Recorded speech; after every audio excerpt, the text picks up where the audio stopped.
12월 1일 월요일. 성실히 만든 길. 엔비디아의 창업자 젠슨 황은 대만 타이난에서 태어나 미국으로 이민을 왔습니다. 영어가 서툴렀던 그는 학교에서 자주 놀림을 받았고 한 기숙학교에서는 화장실 청소와 식당 일을 맡으며 생활했습니다.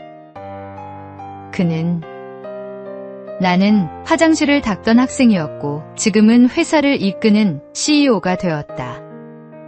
인생에서 배울 수 있는 게 참 많다고 회상합니다.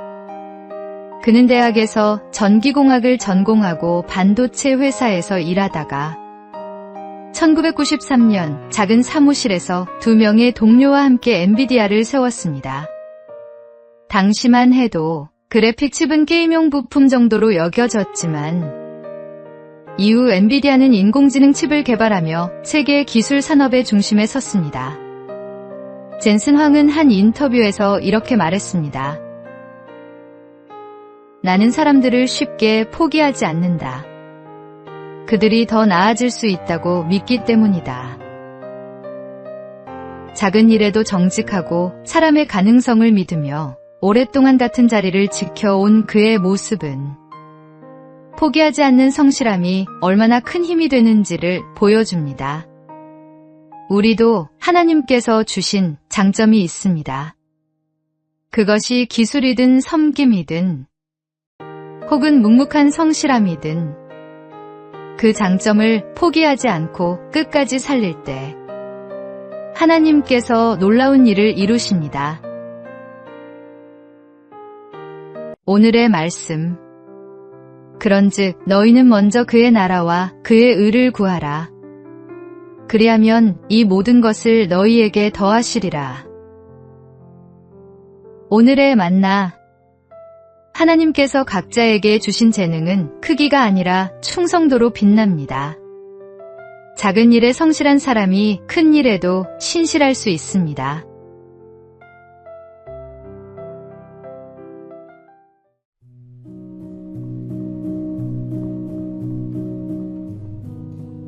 (12월 2일) 화요일.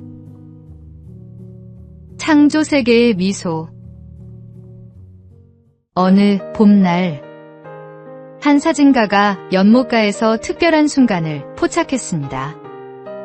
청둥오리가 울타리에 앉아 숨을 내쉬는 모습이었는데 햇살 아래 피어오르는 입김이 마치 담배 연기처럼 보였습니다. 사진의 제목은 야외 흡연 구역이었습니다. 빗물을 털며 서로 장난치는 두 사자, 큰 귀로 눈을 가린 코끼리의 숨바꼭질 같은 모습 등 야생동물의 익살스러운 순간들이 담긴 사진들입니다. 이 사진들은 2015년부터 시작된 코미디 야생동물 사진전의 작품들입니다. 이 사진전은 단순히 웃음을 주는 것을 넘어 소중한 의미가 있습니다. 야생동물의 모습이 우리와 얼마나 닮았는지 보여주면서도 멸종위기에 처한 생명들에 대한 관심을 높이는 것이 목표입니다. 수익금의 일부는 야생동물 보호재단에 기부되어 실제로 생명을 지키는 일에 쓰입니다. 동물들의 모습을 바라보면 우리와 다르지 않은 숨결이 느껴집니다.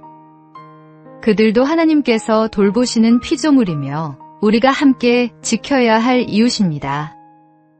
하나님의 창조 세계를 돌보는 일은 곧 창조주 하나님을 사랑하는 또 하나의 방법입니다. 오늘의 말씀. 하나님이 지으신 그 모든 것을 보시니 보시기에 심히 좋았더라. 오늘의 만나.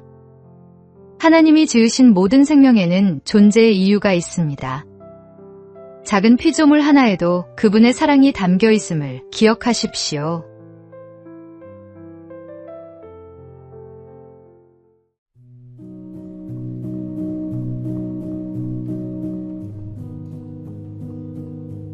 (12월 3일) 수요일. 일하는 삶의 가치. 요즘 SNS나 유튜브를 열어보면 비슷한 유혹이 끊이지 않습니다. 쉬운 돈벌이, 노력 없이 성공하는 법 같은 광고들이 우리의 눈과 마음을 사로잡습니다. 언제부터인가 일하지 않아도 되는 삶을 행복의 기준으로 삼는 사람들이 늘고 있습니다. 하지만 진짜 행복은 그런 식으로 얻어지지 않습니다. 건강한 몸과 성실한 마음으로 자신의 능력을 다해 일하며 그 일을 통해 기쁨과 의미를 발견할 때 우리는 비로소 살아있음을 느낍니다. 자신의 노력이 가정과 이웃 그리고 사회에 유익을 전할 때 그 인생은 더욱 깊어지고 단단해집니다. 물론 인생의 언덕을 오르는 길은 결코 쉽지 않습니다. 땀을 흘리고 상처를 입으며 때로는 넘어지기도 합니다. 그러나 그 과정 속에서 우리는 생각하는 힘과 실행력, 책임감과 인내를 배우게 됩니다. 그리고 마침내 성숙한 인격으로 자라납니다. 아무리 많은 돈을 쌓아도 인간미를 잃는다면 그 인생은 결국 차가운 금고 앞을 지키는 일과 다르지 않습니다. 계산보다 열정을, 편안함보다 의미를 선택하며 자신의 일을 통해 세상을 따뜻하게 바꾸는 사람들의 등장과 회복을 오늘도 기대하며 기도합니다. 오늘의 말씀. 게으른 자여 개미에게 가서 그가 하는 것을 보고 지혜를 얻으라. 오늘의 만나. 수고하는 손에 하나님의 축복이 임합니다. 일 자체가 은혜이며 그 일을 통해 우리는 하나님의 형상을 드러냅니다.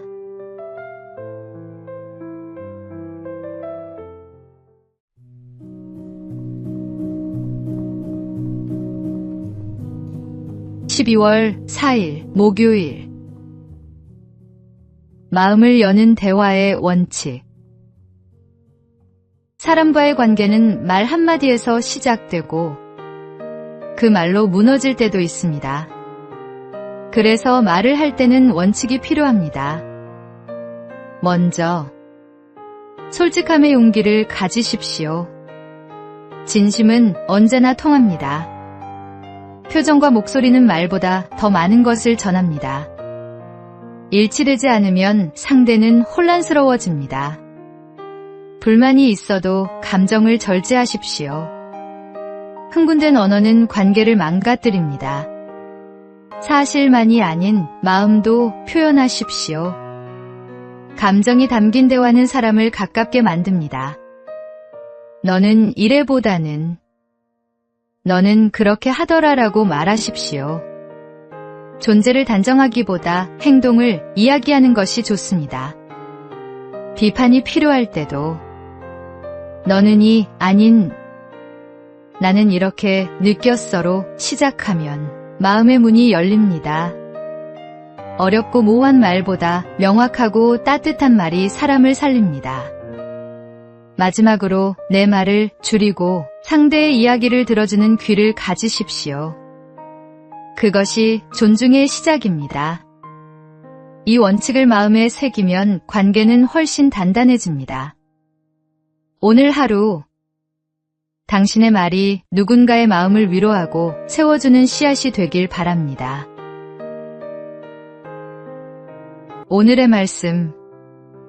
유순한 대답은 분노를 쉬게 하여도 과격한 말은 노를 격동하느니라. 오늘의 만나. 말은 칼보다 날카롭고 약보다 따뜻할 수 있습니다. 오늘 당신의 입술에서 나오는 말이 생명의 말씀이 되기를 소망합니다.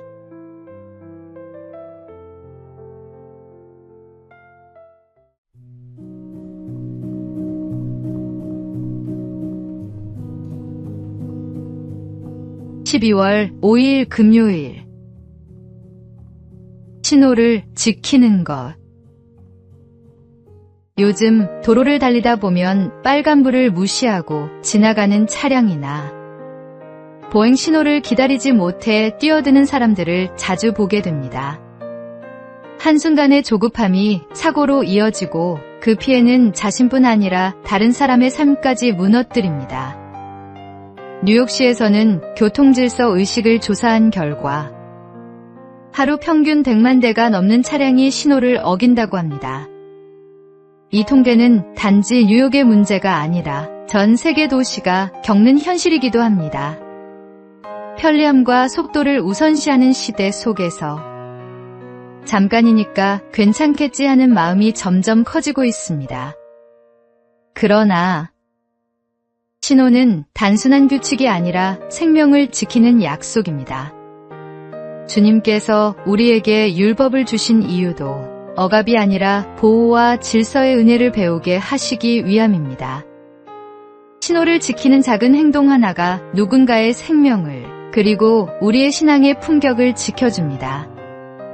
믿는 이가 먼저 질서를 지킬 때 세상은 그 안에서 진짜 신뢰와 존경을 봅니다. 눈에 잘 띄지 않는 규칙이라도 성실히 지키며 말보다 행동으로 복음을 드러내는 하루가 되시기 바랍니다.